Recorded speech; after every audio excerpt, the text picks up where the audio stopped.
Assalamualaikum warahmatullahi wabarakatuh.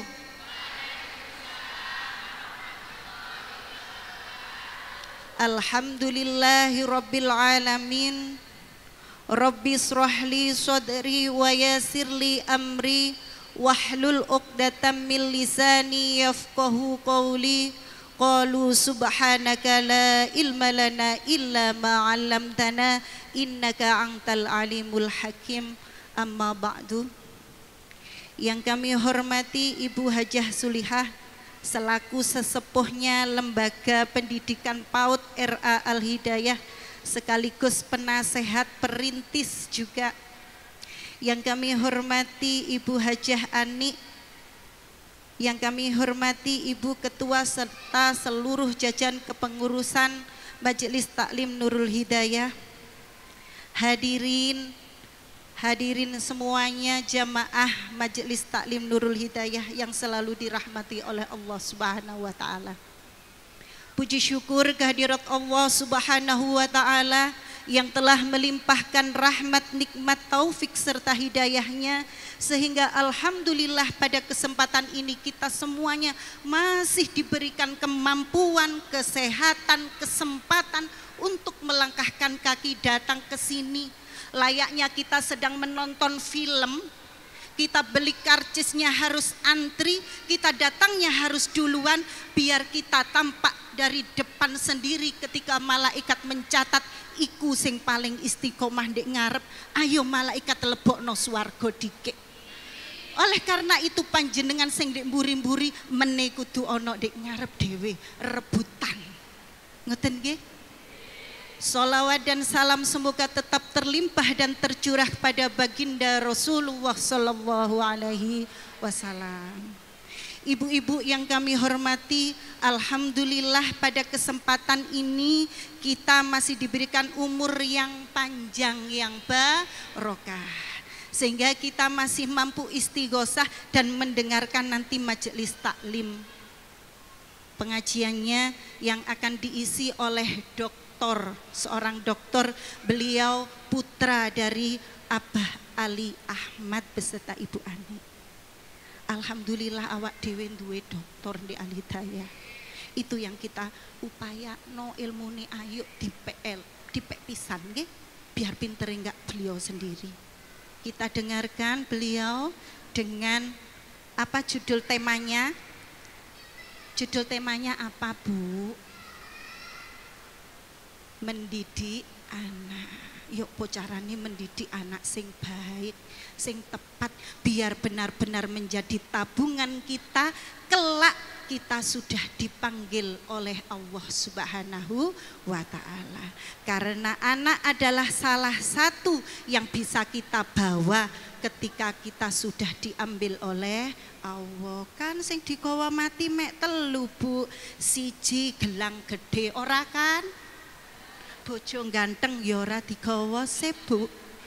Yang dibawa hanya ilmu yang manfaat, amal jariah serta anak yang soleh. Oleh karena itu sebelum kita mulai marilah kita buka dengan Ummul Quran Suratul Fatihah agar acara pada pagi hari ini selalu mendapatkan ridho dari Allah Subhanahu wa taala. Ala hadhihi niyyah wa ala kulli niyatin shalihah. Al-Fatihah. A'udzubillahi minasyaitonir rajim. Iya.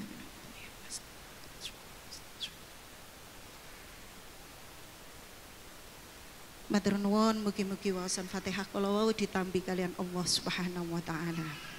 Salajengipun inggih punika pengajian ingkang badhe dipun isi kalian Gus Khawarizmi, Dr. Khawarizmi. Monggo. Assalamualaikum warahmatullahi wabarakatuh.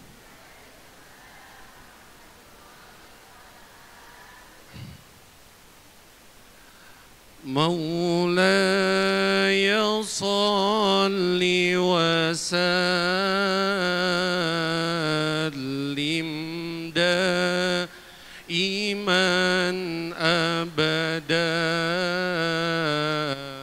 على حبيبك خير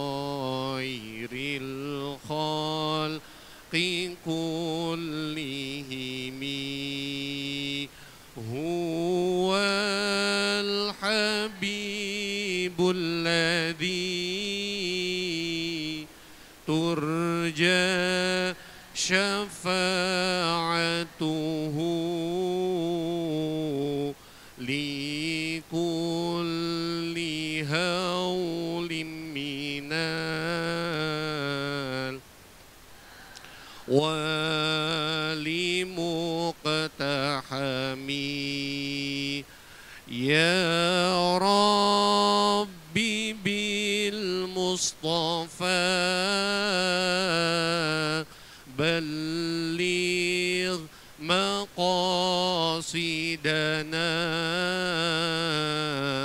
واغفر لنا ما مضى يا واسع الكرم. بسم الله الرحمن الرحيم.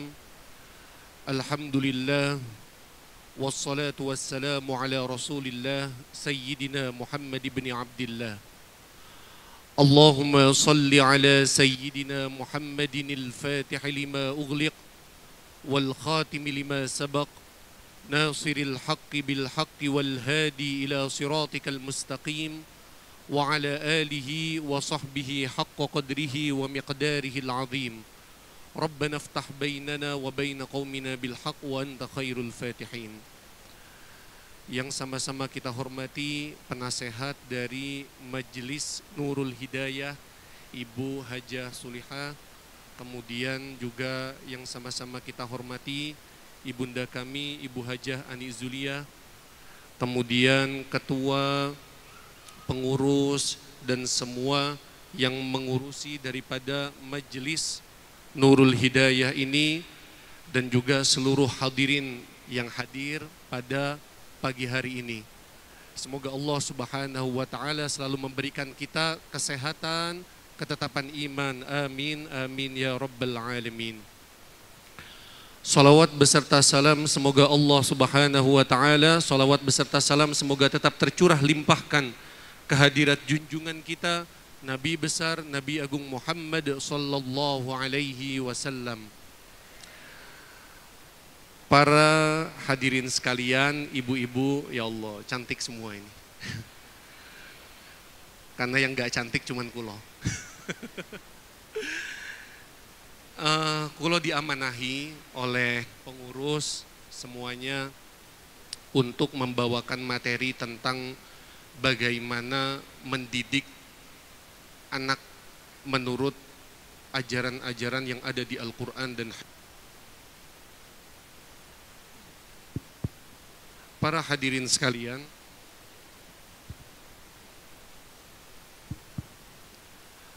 Para hadirin sekalian, sebenarnya kalau ketika kita berbicara masalah anak, kulo niki ngerasa masih kurang menurut dalam artian jenengan yang lebih berpengalaman. Ada yang udah punya anak, udah punya cucu, bahkan udah punya cicit mungkin. Ngoten. Tapi mari sama-sama kita belajar. Para hadirin sekalian, pertama, kita itu sering mendengar, ngapunten ini. Pertama, kita ini sering banget yang kita dengar itu adalah anak, yang durhaka itu selalu adalah anak. Karena kita mungkin jarang mendengar bahwa sebenarnya bukan cuman anak aja. Yang durhaka itu mungkin bukan cuman anak, tapi bisa jadi juga orang tua. Apa sebab? Suatu ketika ada seorang ayah yang datang kepada Amirul Mukminin Sayyidina Umar ibnul Khattab.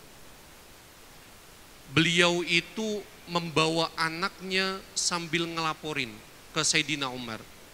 Wahai Amirul Mukminin, saya ini punya anak bengal banget.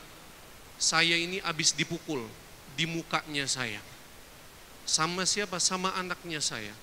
Terus kata Sayyidina Umar, wah durhaka banget itu anak. Kemudian kata bapaknya itu tadi, ini orangnya, pelakunya nih, anak saya. Katanya bapaknya. Maka kemudian anak tersebut dipanggil sama Sayyidina Umar. Kamu kenapa kok mukul bapaknya kamu? Enggak boleh kayak begitu. Kata Sayyidina Umar. Cerita ini dijelaskan di dalam kitab Tanbihul Ghafilin. Kemudian ketika itu juga si anak bilang sama Sayyidina Umar, wahai Amirul Mukminin, ada enggak sih yang kita tahu itu adanya haknya orang tua yang harus diturutin sama anak. Tapi ada enggak sih haknya anak yang harus dilakukan sama orang tua? Maka kemudian kata Amirul Mukminin Sayyidina Umar ibnul Khattab, haqqul walad 'alal walid thalathatun. Jadi ada haknya anak yang harus dipenuhin sama kita sebagai orang tua. Apa aja haknya? Thalathatun, ada 3.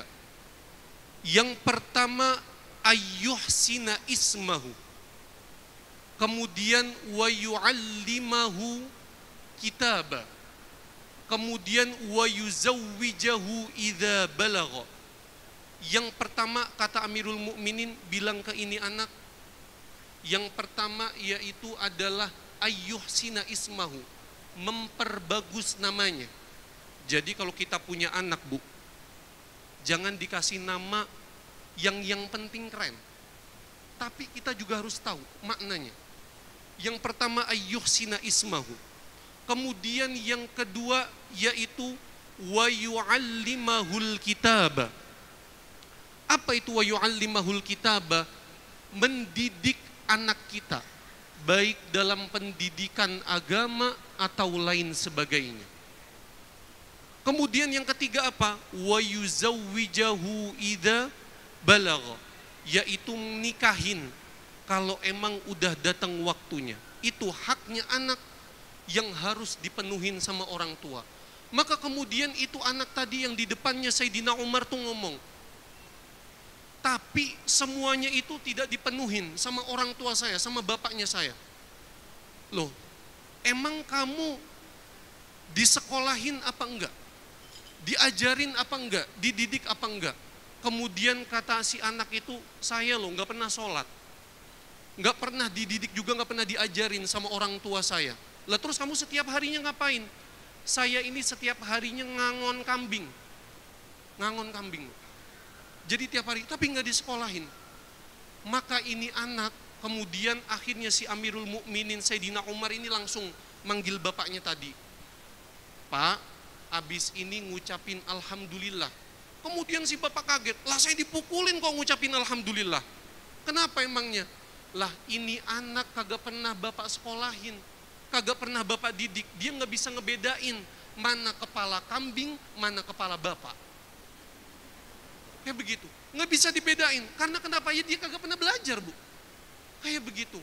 Nah, maka dari itu Bapak Ibu, para hadirin sekalian, ibu-ibu sekalian, nah inilah yang disebut bahwasanya ada kok namanya bagaimana orang tua itu yang durhaka sama anak. Durhaka sama anak, kita bahas dari yang pertama, ayyuhsina ismahu. Bu, kalau kita punya anak, anak kita lahir, maka salah satu kebiasaannya adalah si orang tua tuh kadang bingung mikir nama anaknya siapa. Kulo niki guru, dan guru-guru yang lain itu di zaman sekarang kebingungan, Bu. Ngapain? Baca nama absen itu loh, bingung. Aiskela Elvandarista, kayak begitu. Francisco Elvandaro, kayak begitu. Akhirnya kita itu kepleset. Jangankan guru yang baca, ini anak suruh nulis namanya sendiri, kebingungan. Francisco tapi ditulisnya Francisco. Apa Francisco? Akhirnya bingung ini anak. Karena kenapa? Yang salah bukan anaknya. Gak ada anak yang minta ke orang tua, Bu, saya minta saya minta agar dinamain nama saya ini. Nggak bisa. Karena kenapa? Itu adalah hakul walad alal walid. Itu haknya anak yang harus dipenuhin sama orang tua. Makanya kadang orang tua tuh bingung, saking bingungnya itu, kulo niki kalau di kampung, ngapunten, udah kayak dukun, Bu. Karena kenapa? Ada anak, ada orang baru lahiran, konsultasi nama anak. Ada anak baru lahiran, konsultasi lagi nama anak. Jadi kebingungan, karena udah saking nama anak yang udah diberikan. Sehingga kadang-kadang saking udah malasnya orang-orang itu, kemudian nama anak itu adalah gabungan antara nama ayah dan nama ibu. Ini yang repot, Bu, kalau nama ayahnya Abbas, nama ibunya Komariah, disingkat Baskom. Kayak begitu. Karena kenapa? Karena kebingungan. Aduh, dicari anak di kandungan masih usianya 8 bulan kagak ketemu. Udah 9 bulan jelang lahiran kagak ketemu juga nama anak. Akhirnya kemudian dinamainnya gabungan antara nama bapak sama ibu. Ada lagi, Bu, niki kejadian. Ada salah satu siswa di MTS ini, Al-Hidayah. Kulo ngapunten nggih, takutnya ibunya juga ada di sini. Namanya itu adalah Ahlul Fasiqin. Jenengan kalau tahu artinya, Ahlul Fasiqin itu adalah ahli maksiat. Ini beneran, anaknya itu adalah wali kelasnya si anak ini tadi adalah istrinya saya. Sampai istrinya saya pas waktu, karena istri saya itu jurusan bahasa Arab. Pas waktu ngelihat namanya kaget. Loh, ini namanya kamu kok kayak begini? Karena kenapa? Karena orang tuanya ketika itu mikir yang penting adalah nama anak ada di dalam Al-Quran. Yang penting ada di Al-Quran berarti cakep. Katanya kayak begitu, padahal kagak tahu maknanya. Ngapunten, ada lagi anak yang namanya itu panggilannya Tony. Karena kenapa? Karena biar keren. Anak zaman sekarang kan kayak begitu, Bu. Anak sekarang tuh, zaman sekarang tuh udah jarang, Bu, jenengan temuin namanya Joko, Susilo, Sukaryo, nggak ada. Maka rata-rata namanya keren-keren. Akhirnya si ibu sama bapaknya sepakat namanya Tony. Karena kenapa? Karena dia mengambil panggilan berdasarkan yang ada di dalam Al-Quran. Apa itu? Syaitonir rojim. Kayak begitu. Yang penting ada di dalam Al-Quran. Nah, inilah tadi Bapak, para ibu sekalian, para hadirin saya dari Bapak Ibu. Karena inilah tadi bagaimana Rasulullah itu mengajarkan kepada kita ayyuhsina ismahu. Agar kita sebagai orang tua itu ngasih nama anak yang bagus. Maka kemudian Rasulullah itu ngasih tahu caranya. Nanti kalau mau ngasih nama anak, yang pertama bisa dengan nama nabi-nabi. Atau yang kedua, dalam artian nabi-nabi ini terserah jenengan. Mau kasih nama Yusuf, mau ngasih nama Adam, mau ngasih nama Idris, terserah panjenengan semua. Bahkan nama-nama nabi-nabi dalam Islam itu banyak dipakai sama orang-orang non-muslim, Bu. Ngapunten, nama Yusuf itu di dalam dunia barat, mereka itu ngasih nama anaknya Joseph. Padahal sebenarnya asal katanya dari Nabi Yusuf. Kemudian artis-artis itu banyak yang namanya Adam. Orang sekarang mah kagak mau dikasih nama Adam. Karena kenapa? Karena A, nama awalnya. Takut nanti ketika dipanggil absen, kasihan anaknya pertama. Kayak begitu. Padahal nama Adam itu bagus. Dipakai sama orang-orang dibilangnya keren. Karena kenapa? Namanya itu ada Adam Levine. Kayak begitu. Keren-keren. Tapi kita udah malas mau kasih nama kayak begitu. Bisa juga nama-nama daripada sifat-sifatnya Allah yang mana di depannya itu ditambahin dengan Abdul. Walaupun ngapunten kalau zaman sekarang dikasih nama Abdul itu kadang-kadang kurang keren menurut orang-orang. Padahal ngapunten, nama kulo niki Abdul Karim. Kayak begitu. Karim artinya mulia. Abdun, hamba daripada yang maha mulia. Kayak begitu. Sebenarnya mah bagus kalau tahu artinya. Tapi kadang-kadang kita takutnya ini anak diejekin Bu, diplokoto sama teman-temannya. Oh Dul, Abdul gitu takutnya panggilannya. Nah bisa juga Bu, kalau kita punya anak ayyuhsina ismahu, memperbagus nama anaknya itu dengan, kata Rasulullah itu bisa dengan nama-nama malaikat. Jibril, orang-orang barat itu karena malaikat Jibril di tradisi orang barat itu ada. Jibril itu Gabriel, kayak begitu. Kemudian Mikail, makanya kadang-kadang di orang barat itu Michael Jordan. Jenengan kalau mau punya nama anak dikasih nama Michael, mboten napa-napa. Oh, tirose Ustadz yang kemarin ngisi di Majelis Nurul Hidayah, Michael itu dari Mikail, nama malaikat. Nggih mboten napa-napa. Kayak begitu. Yang penting ada alasannya, kita tahu maknanya. Mau nama malaikat monggo, tapi Bu, jangan sampai nama malaikatnya itu Israel Bu. Bahaya. Bahaya. Boleh tapi jangan. Boleh tapi jangan. Jenengan punya anak dinamain Israel. Malaikat Israel itu pencabut nyawa. Tahu-tahu jenengan lagi di rumah sakit. Ada yang ngetok, siapa? Israel Bu. Waduh, kaget kita. Bukannya tambah sembuh, didatengin, disambangin sama anak, malah tambah ketakutan. Karena kenapa? Israel yang datang. Kayak begitu. Makanya dalam artian boleh nama-nama nabi, nama-nama malaikat, tapi dikonsultasikan dulu kalau bisa sama orang-orang yang memang mengerti tentang makna-maknanya. Minimal kita baca tersebut. Sehingga inilah tadi yang pertama di antara haknya orang tua, haknya anak yang harus dipenuhin sama orang tua adalah ayyuhsina ismahu, memperbagus namanya. Maka dari sekarang kalau jenengan punya cucu, punya anak, itu udah dari jauh-jauh hari dikasih opsi nama laki ini, nama perempuan ini. Kayak begitu. Minimal kalau meleset-meleset dikit yang enggak terlalu jauh, begitu. Kemudian yang kedua, apa sih di antara haknya anak yang harus dipenuhin sama orang tua?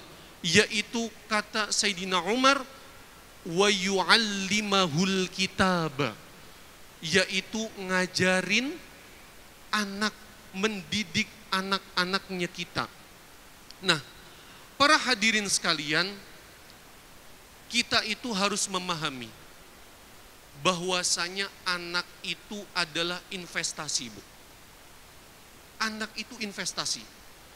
Kalau anak-anak kita baik, maka kita itu akan merasakan kebahagiaan baik di dunia maupun di akhirat. Ketika kita masih hidup di dunia ini sebagai orang tua, kita punya anak yang solih, anak yang solihah, maka anak itu menjadi qurrata a'yun.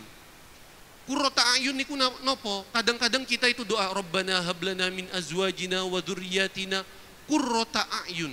Qurrata a'yun itu adalah yang enak dipandang sama mata. Kita punya anak, ya Allah, mau datang ke masjid, mau hadir ke majelis, mau belajar, mau sekolah aja, nggak usah ranking, Bu. Anak sekarang itu jangankan masalah ranking, yang penting hadir aja di sekolah. Itu kita sebagai orang tua itu udah ngerasa bunga. Kayak begitu. Maka dengan punya anak seperti itu akan menjadi qurrata a'yun. Enak dipandang sama mata. Ketika di dunia membuat hati kita tenang. Ketika tinggal dalam artian ketika diri kita ini meninggal, di akhirat anak itu selalu membacakan Al-Fatihah untuk kita dan lain sebagainya. Bu, jenengan bayangin, zaman sekarang ada anak-anak yang gak bisa baca Al-Fatihah untuk orang tuanya yang meninggal. Dan ini kejadian.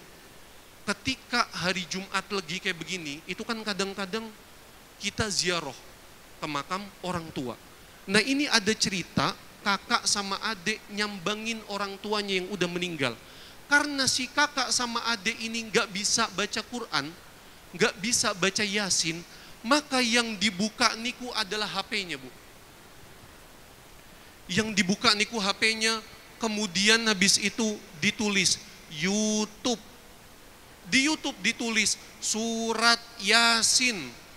Kemudian itu HP dihidupin Bu, ditaruh di samping makamnya ibunya. Karena kenapa? Ini kagak bisa baca. Anak-anaknya kakak sama adiknya kagak bisa baca.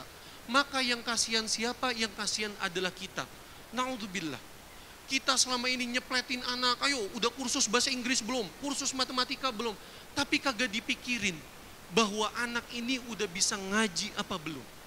Padahal ngapunten Bu, ngapunten. Guru ngaji niku dikasih bayarannya, ya Allah. Kulo niku pernah memasukkan anak di TPQ, salah satu TPQ di daerah Karangjuwet niku Bu, yang besar niku. Ketika kulo memasukkan di situ, niku biaya SPP-nya adalah 100.000 selama 2 tahun. 100.000 Bu. Kayak begitu. Kulo niku akhirnya kemudian ini yang benar, apa memang biayanya yang salah, apa memang segini. Ternyata memang segitu bayarannya. Maka ngapunten, kulo pun akhirnya dengan inisiatif sendiri, karena ini guru sudah mendidik anak kita abata ta'aba, itu menjadi jariah untuk diri kita. Maka kemudian saya kasih bayaran lebih untuk gurunya. Maka bayangkan, kita itu Bu, kalau jenengan tahu anjing Bu, jenengan tahu anjing? Ngedidik anjing biar nurut, niku ada kursusnya Bu. Ngedidik anjing. Jenengan kalau tahu mengkursuskan anjing itu biayanya itu 1 juta ke atas, anjing. Ini anak Bu, anak manusia. Dikasih biaya lebih murah dari anjing. Berarti lebih berharga anjing apa manusia? Manusia apa anjing? Kayak begitu. Ya Allah, kadang kayak begitu Bu. Jenengan kalau tahu biaya di MI Al-Hidayah. MI Al-Hidayah. Dulu niku biayanya MI Al-Hidayah 1 bulan SPP-nya 25.000. 25.000. 1 bulan. Itu pun kalau seandainya punya kakak adik, maka di korting, di Al-Hidayah. Nah sekarang rencana kemudian kemarin itu pas waktu mau naikin jadi 5.000, orang tuanya pada protes, waduh kok naik terus. Padahal cuma sekali doang naik 5.000, naik sekali doang. Maka kemudian inilah kita kalau untuk pendidikan anak, kadang-kadang diri kita ini masih hitung-hitungan Bu. Padahal ini anak kita menjadi investasi kita yang kelak akan menyelamatkan kita di akhirat kelak.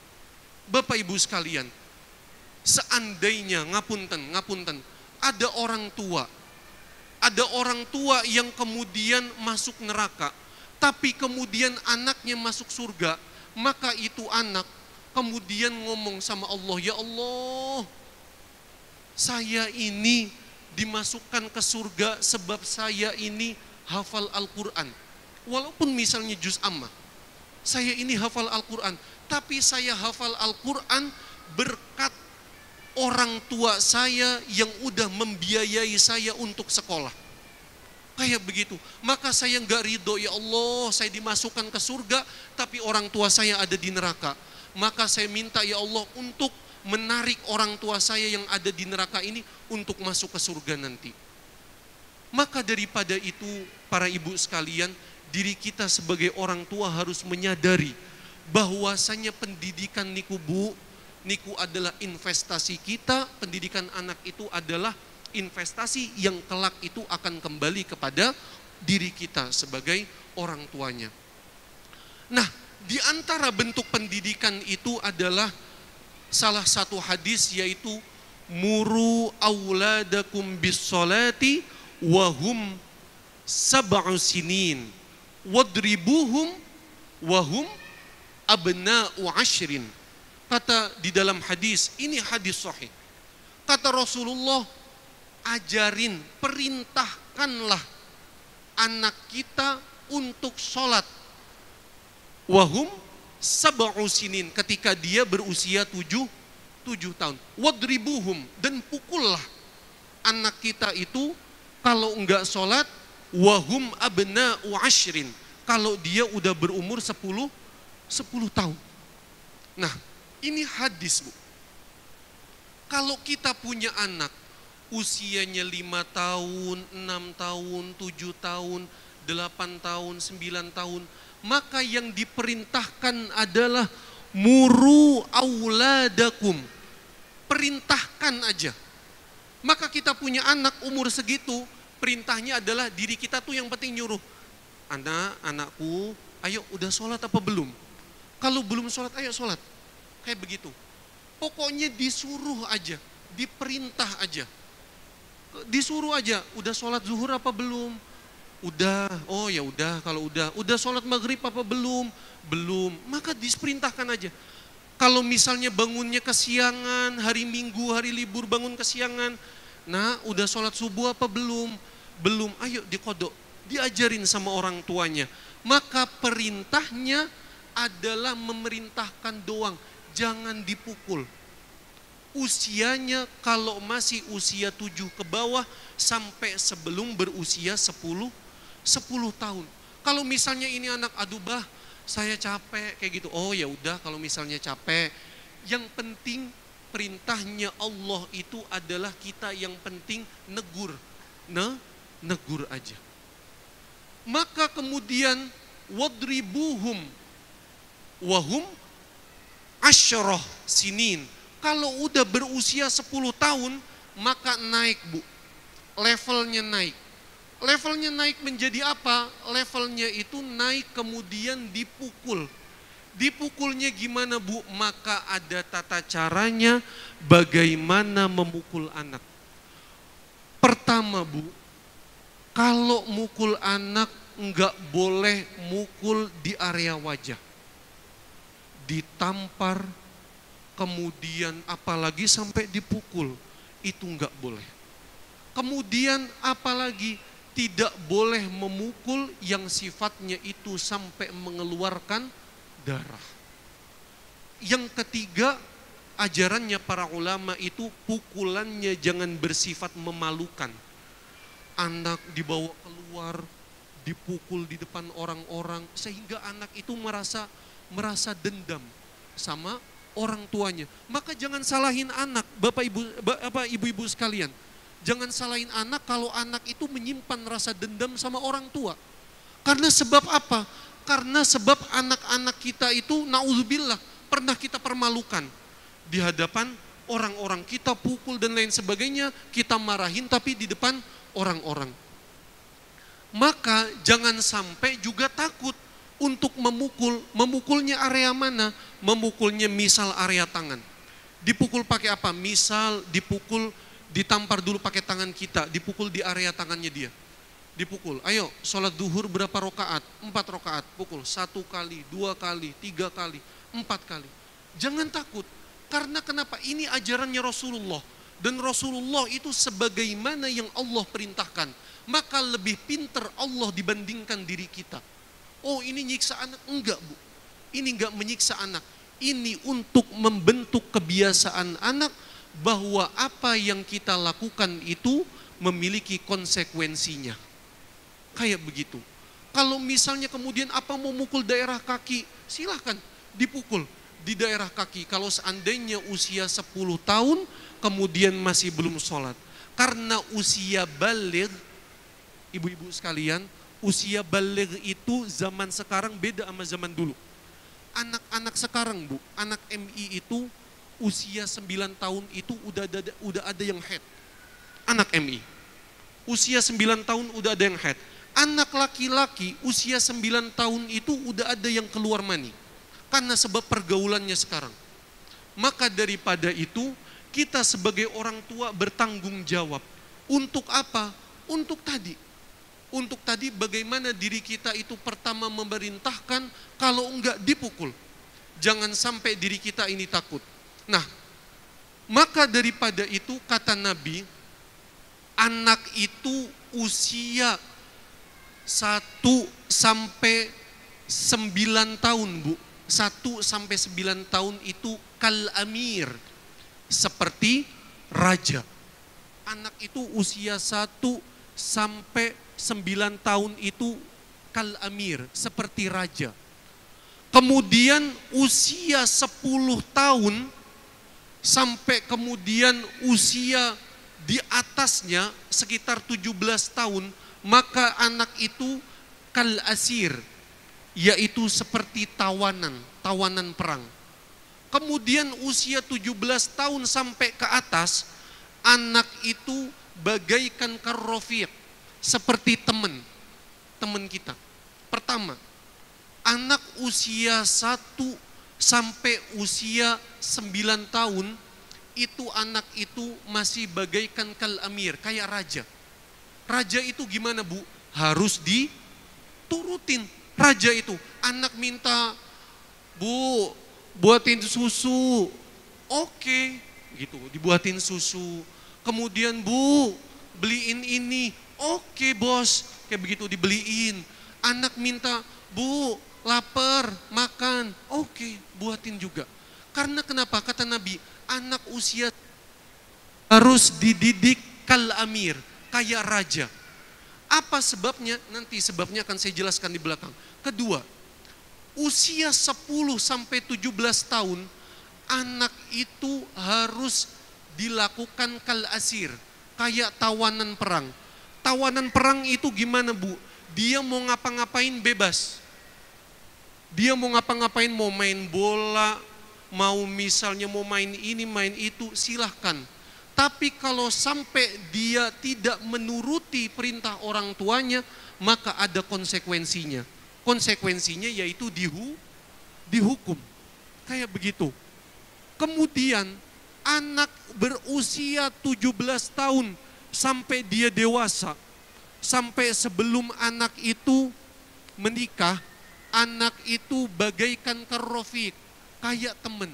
Maka anak itu udah mulai mengenal bagaimana lawan jenis, udah mulai ngobrol sama orang tuanya, Bu, aku ini loh seneng sama si Anu, aku pengen banget nikah sama dia. Minta tolong dong Bu disiapin, kayak begitu. Kira-kira boleh nggak aku nikah habisnya selesai kuliah, boleh nggak kayak begini. Maka anak itu bagaikan karrofiq, kayak temen. Diajak ngobrol. Ini semua tadi Bu, yang 3 ini tadi konsekuensinya nanti akan kembali kepada diri kita. Nanti Bu, ketika anak itu udah mulai diperintahkan sholat, anak itu karena dulunya selalu diturutin sama orang tua, ketika usia tadi, usia 1 sampai 7 tahun itu tadi selalu diturutin sama orang tuanya, iya nak, diturutin. Maka kemudian kita perintahkan sholat, itu anak tidak akan menolak. Karena kenapa? Karena dia tahu bahwa keinginannya selalu diturutin sama orang tuanya. Maka itu anak, ayo nak sholat, kayak begitu. Oh iya saya sholat gitu. Abi misalnya sholat, akhirnya itu anak. Dan ini alhamdulillah Bu, saya praktekkan ke anak saya itu kalau misalnya Isya udah ketiduran, kemudian dia ingat, ya Allah belum sholat, kayak begitu. Kemudian dia wudhu sendiri, tanpa diperintahkan. Masih kelas 1 SD, kayak begitu. Kemudian sholat sendiri, kayak begitu. Nah kemudian, sehingga anak ini alhamdulillah dia tidak akan perlu kita pukul, udah nurut sama diri kita. Kemudian usia 10 tahun sampai seterusnya, ini anak kemudian juga udah tahu, kalau seandainya diri kita memerintahkan, yang awalnya tadi kalau kita perintahkan kemudian kita mulai menghukum dia, maka kemudian ini anak bagaikan tawanan perang. Dia tahu kalau saya enggak sholat, saya ini bakalan ada konsekuensinya, bakalan dihukum sama ayah, sama ibunya saya. Kayak begitu.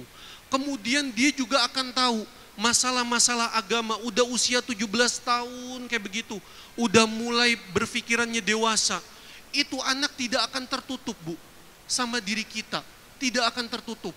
Maka kemudian itu anak ada apa-apa jujur sama diri kita.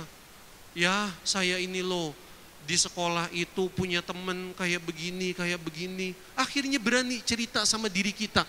Bayangkan Bu, kalau anak sungkan buat curhat sama orang tuanya, kemudian curhat sama orang-orang yang itu tidak bisa dipercaya, maka ini akan berdampak bahaya kepada anak kita. Ngapunten Bu, beberapa hari yang lalu saya baru ngurusin salah satu siswa. bukan siswa tapi siswi perempuan. Ini anak ngapunten. Dalam artian bukan di Al-Hidayah sini, tapi ada di lembaga yang lain, bukan di Al-Hidayah sini. Ini anak udah masuk SMA. Dia itu adalah korban pemerkosaan. Usianya masih SMA. Dan kemudian ini anak, ngapunten, baru beberapa hari yang lalu saya ngurus, beberapa hari, belum sampai 1 minggu. Ini anak kemudian memakai obat-obatan, pakai narkoba. Ternyata ketika kami panggil, kita nanya baik-baik, ada apa, coba jujur aja, ayo jujur. Ternyata ini bapak sama ibunya selalu bertengkar di hadapan anaknya. Dan selalu kalau nyambangin anaknya, kemudian selalu ada apa-apa, dia tuh nggak mau berdua, maunya datangnya sendiri. Sehingga ini anak udah merasa tidak ada tempat untuk berdiskusi sama orang tuanya. Kayak begitu. Kemudian akhirnya berdampak, saya tahu ini anak pintar banget, perempuan. Ini anak diminta untuk buatkan kopi dan lain sebagainya, ini anak nurut. Akan tetapi ini bahayanya ketika anak itu tidak merasa apa-apa, sehingga ternyata dia ini curhatnya kepada laki-laki yang itu adalah pacarnya, yang kemudian karena si pacarnya juga adalah korban broken home itu cerai antara bapak sama, dalam artian bapak sama ibunya. Akhirnya si cewek ini tadi pengen pacaran sama pacarnya tadi, kemudian dengan satu tujuan, dia ngerasa nyaman sama si cowok tadi untuk menyampaikan unek-uneknya. Tapi karena si cowok ini adalah peminum, maka kemudian ini anak sekolah diwadahin ke tumbler, ke botol minumnya. Diwadahin, jadi di sekolah minum, di luar pun minum. Ketika saya tanya, kenapa? Karena biar tenang Pak. Saya tuh biar tenang, saya tuh pikiran saya udah kemana-mana, saya tuh bahkan mau bunuh diri. Kayak begitu.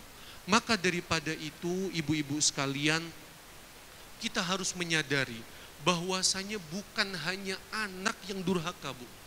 Tapi bisa jadi kita sebagai orang tua, naudzubillah, bisa jadi kita sebagai orang tua itu durhaka terhadap anak, yaitu salah satunya wa yu'allimahul kitaba, yaitu bagaimana mendidik anak-anak kita. Kalau diri kita nggak mampu mendidik anak-anak kita, kita misalnya kerja, suami kita kerja, istri kita kerja, maka di sini banyak tempat, Bu. Di sini ada pondok. Monggo, kalau misalnya mau dititipkan kepada yang memang biasa mendidik anak-anak kita, bisa dititipkan di sini, ada pondok, kemudian juga ada sekolah. Usahakan mencari sekolah itu yang basisnya Islami. Kayak begini tadi, anak-anak RA diajak istighosah. Bayangkan kalau ada salah satu anak RA tadi yang orang tuanya meninggal, dengan istighosahnya dia mau baca aja, nggak usah hafal, ngikutin aja. Itu nanti jariyahnya akan kembali kepada orang tuanya yang ada di kubur.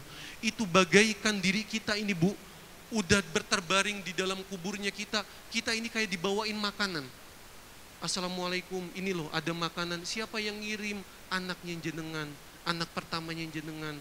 Ini bawain, anak terakhirnya jenengan, ini yang bawain. Kayak begitu. Ternyata anak-anaknya kita yang bawain. Kita misalnya punya banyak, naudzubillah, punya banyak dosa, tapi ternyata di kubur itu kita merasa disiksa. Tapi selama ini gara-gara anaknya kita, yang cuman kita ini gak pernah ngedidik anaknya kita. Tapi anaknya kita titipkan kepada orang yang memiliki kemampuan untuk mendidik, maka kemudian pahalanya itu kembali kepada diri kita, dikirimkan terus kepada diri kita. Maka itu tadi, para hadirin sekalian, bagaimana pentingnya pendidikan kepada anak-anak kita semuanya. Dan terakhir, ibu-ibu sekalian, anak-anak kita, Bu, kita sebagai orang tua itu harus adil. Harus adil. Adil itu beda dengan sama. Beda. Adil itu beda dengan sama. Kalau sama, misalnya kita punya 5 anak, Bu. 5 anak kayaknya kebanyakan. 2 dah. 2. Kita punya 2 anak. Anak pertama usianya udah kuliah. Anak kedua usianya masih SD. Kalau di pikiran kita adalah yang penting sama, kita memaknai adil itu adalah sama, maka ini anak dikasih uang jajannya 10.000. Sekarang saya nanya sama jenengan, buat anak kuliah jajan 10.000 itu enak apa enggak, Bu? Enggak enak, Bu. Waduh, itu anak kuliah sambil gini bingung kayak begitu. Karena kenapa? Uang jajannya 10.000, Bu. 10.000 sekarang cuma dapat ciki 2. Kayak begitu. Sekarang. Tapi kalau buat anak SD 10.000, dia udah ngerasa, oh alhamdulillah dikasih uang 10.000 bisa beli ini, beli cilok, beli sempol, dan lain sebagainya. Itu anak kecil. Itu namanya sama. Tapi sama belum tentu adil. Adil itu adalah proporsional. Proporsional itu adalah sesuai kebutuhannya. Anak kita butuhnya berapa nih? Oh, anak kita nih laki-laki, dia udah punya istri, maka dia dikasih porsi lebih. Karena kenapa? Tanggungannya dia itu lebih banyak dibandingkan yang anaknya perempuan. Karena anak laki-laki itu dia bukan cuma membawa dirinya, tapi juga membawa anak orang lain, membawa anak-anaknya sendiri sebagai tanggungan nafkahnya. Maka jangan sampai menyamakan, tapi kita harus lebih adil. Adil itu sesuai kebutuhan. Para ibu-ibu sekalian, para jamaah sekalian, yang perlu kita waspadai adalah ibu-ibu, Karangploso niki, Bu, itu ada 2 kasus. Pertama, Karangploso niki adalah jalur sutra. Jalur sutra untuk pengiriman obat-obatan terlarang. Kalau jenengan bisa ngeliat, itu di daerah dalam artian banyak penggerbekan yang terjadi di Karangploso. Sebab kenapa? Karena Karangploso ini memang adalah jalur bagi orang-orang yang daerah sana. Kediri, Blitar, mereka mau masuk Malang, ini lewat sini biar aman. Karangploso. Kemudian orang-orang, kenapa orang-orang gak berani lewat tol? Karena di tol itu kita akan kebaca. Itu makanya orang-orang yang mengirimkan kayak gitu nggak berani. Dan ini maka daripada itu kita harus menjaga anak-anaknya kita.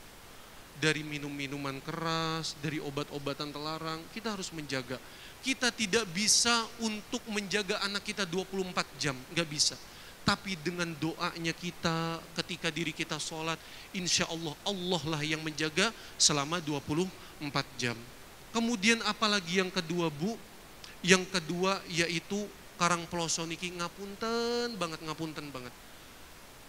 Bukan Karangploso, tapi Kabupaten Malang. Kabupaten Malang niku adalah kabupaten yang tertinggi dalam kasus ngapunten masalah perceraian. Niku tertinggi. Kabupaten Malang se-Indonesia. Bayangkan Indonesia itu segede ini, terbanyak Kabupaten Malang. Itu ada kasus, kemarin saya baca koran, 5.373 kasus perceraian. Bayangkan berapa banyak janda, Bu, di sini. Berapa banyak duda di sini, Bu. Kayak begitu.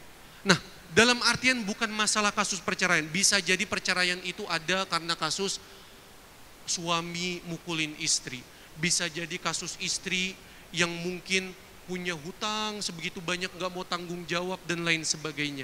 Ini perceraian dalam artian bukan berarti jelek. Akan tetapi yang jelek itu adalah ketika orang tua seperti itu tapi anaknya nggak diurusin, berdampaknya kepada anak. Kalau seandainya anaknya masih bisa terurus, monggo, itu lebih baik. Tapi kalau anaknya dalam artian ditelantarkan begitu aja, ngapunten, Bu, di Al-Hidayah sini itu kasus anak yang memang orang tuanya cerai itu banyak banget. Padahal ini anak pintar. Karena kenapa? Karena saya ini yang bagian bagaimana kita ini ada wawancara. Jadi kalau ada anak masuk ke Al-Hidayah daftar di MTS dan MA, kalau MI mungkin belum, sama di RA itu belum, karena kan masih anaknya belum bisa diajak untuk komunikasi. Nah, itu ketika itu saya ada ibu dan anaknya, bapaknya nggak ada. Saya tanya, sama ibunya, "Bu, ngapunten kula minta nomor telepon dari jenengan." "Wis Pak, mboten usah." "Loh, nggih pun nomor bapaknya mawon." "Alah, ora usah Pak, bapaknya ora tahu ngurus." Beneran Bu, ini kejadian realita yang ada. Ini kasihan anaknya di sampingnya, tapi si ibu dengan sebegitunya mengungkapkan seperti itu, dan saya tahu persis itu anak akhirnya di kelas udah kayak nggak ada semangatnya. Bukan salah anak, bisa jadi ini semua adalah salah kita sebagai orang tua. Makanya dengan kita hadir di majelis ini, semoga menambah ilmu daripada kita semuanya yang bisa kita tularkan kepada suami kita, kepada anak keturunan kita semuanya. Mari sama-sama kita membaca Al-Fatihah, kita niatkan semoga apa yang kita pelajari menjadi ilmu yang bermanfaat dan barokah. Semoga juga keluarga kita dijadikan keluarga yang sakinah, mawaddah, warahmah. Anak-anak kita semoga semuanya, anak keturunan kita, anak kita, cucu kita, cicit kita, semuanya dijadikan putra dan putri yang solih dan solihah. Dan kita sebagai orang tua dan juga anak keturunan kita, semoga rizkinya diluaskan oleh Allah Subhanahu wa ta'ala.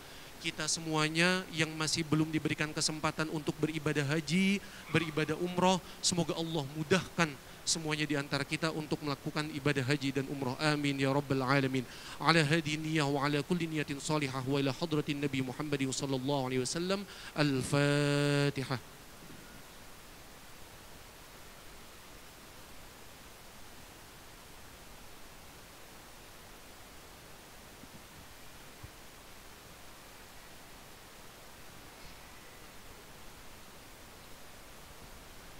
أعوذ بالله من الشيطان الرجيم. بسم الله الرحمن الرحيم. اللهم صل على سيدنا محمد وعلى آل سيدنا محمد والحمد لله رب العالمين.